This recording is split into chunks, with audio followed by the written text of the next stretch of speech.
Hello, Virgo, Sun, Moon, Rising, and Venus signs. Kamusta kayo? Sana po'y nasa mabuti kayong kalagayan.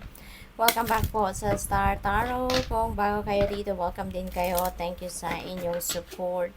I truly appreciate it. God bless you all. Virgo, pauna mensahe po ninyo for today. Change. Virgo, exciting ito na pagbabagong ito kasi maaaring yung mga pagbabagong ito yung mga kind of change na matagal na ninyong gawin sa buhay ninyo, no?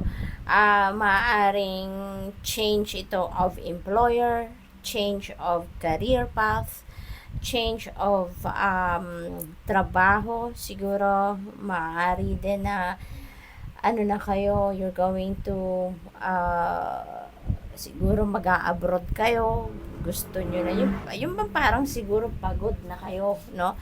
Na laging gano'n na lang ang buhay ninyo dito, maaaring gano'n, and you want to change your environment, kaya maaaring iba sa inyo magma-migrate na sa ibang bansa, magtatrabaho sa ibang bansa, yung gano'n. A relocation, no, very imminent, napakalinaw dito, no, na relocation ang ganap ng iba sa inyo dito, Virgo. We have number 7, message. May matatanggap kayong mensahe, sulat, email, siguro tawag, text messages, no? So, be on the lookout for the correspondence na yan. Kasi maaaring yan ay related dito sa pag-relocate ninyo or kung sa anumang pagbabago na gusto ninyong gawin sa buhay ninyo. Okay? We have number 22, official person. Ayan. So, number 22 is a master number, no? So, I suggest you please look up for the meaning of master number 22 then for more guidance.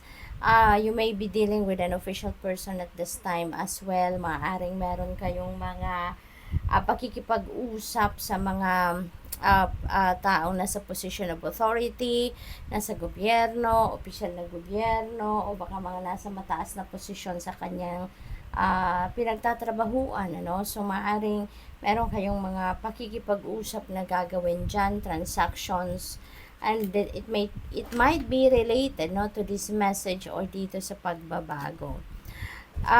Privileged lady, napakaganda because this is a prosperous and abundant energy. Okay? So, meron paparating na financial blessings or financial opportunities na maghahatid sa inyo ng prosperity and abundance, Virgo.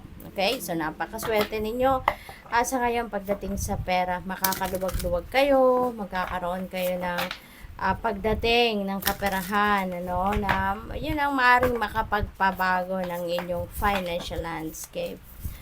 We have 9 of Wands, never give up, huwag kayong sumuko, okay, huwag kayong sumuko, kung meron man kayong mga ginagawa, na feeling ninyo, nasaan na, hanggang saan na lang to, diba, malayo na narating, pero parang walang nakikitang resulta, don't give up, okay, continue to persevere, because, you never know, diba, baka isang bagay na lang ang kulang dyan, magagawa mo na at makakamit mo ng tagumpay, diba? So, always listen to your intuition, okay? Kasi yung intuition ninyo, laging gagabay sa iyo yan, kung ano pa ang nararapat mong gawin or saan ka dapat papunta, yung mga ganon, okay?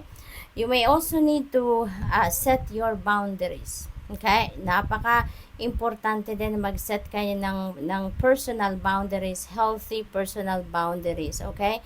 Para nang sa gayon, maprotektahan mo din ang inyong relationship with other people kasi kung alam nila kung hanggang saan ang limit nila at alam mo then kung hanggang saan lang ang limit mo sa kanila or ang limit nila sa iyo. That is going to help your relationship with that person to be even stronger, no? Na alam ninyo may respeto kayo sa bawat isa, okay? We have death energy. Yan, merong pagbabago, isang malakihang pagbabago ang magaganap dito talaga. We have change, this is change. So, meron talagang malaking pagbabagong magaganap sa buhay ninyo rito, Virgo. Okay? This could be in any area of life. Depende sa inyong sitwasyon. It could be sa relationship, sa pamilya, sa mga kaibigan, sa trabaho, tirahan. It could be anything. Pero, ang maganda rito kasi kung ano na yung hindi na nagsiserve ng inyong highest good, yun ang tatanggalin ninyo.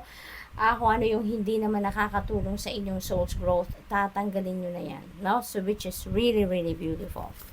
Hanged Man, ayan. So, you may need to, do some kind of reflection and introspection sa buhay ninyo sa ngayon. Kailangan ninyo na magmuni-muni, kailangan ninyo na mag-isip-isip because kailangan ninyo rito ng panahon para makapagpahinga, para makapag-replenish kayo ng lost energy ninyo, something like that. Alright? So, maybe, meron kayong pinagkakabisihan at kailangan ninyo na pag-isipan, no, ang mga susunod ninyong gagawin, or maybe kung ano man ang ginagawa ninyo, maybe kailangan pa ninyong pag-isipan, baka may kulang pa, may dapat pa kayong gawin, 'di ba? So you may need to do some kind of reflection. We have justice. You're getting what you deserve. Virgo, kung ano ang para sa'yo, ano ang meant for you, yan ay makakamit nyo na, yan ay makukuha mo na. Okay? Balance will be back in your life as well. Maaring yung balance na yan, may babalik ninyo sa sarili ninyo because of the transformation na gagawin ninyo, because of the changes. So, may mga necessary adjustments siguro kayo na gagawin na sa ngayon, kaya may babalik mo na din ang balanse, may isasaayos mo na ang lahat-lahat. So, that is really beautiful. So, good luck. Thank you for watching. Love and light. Namaste.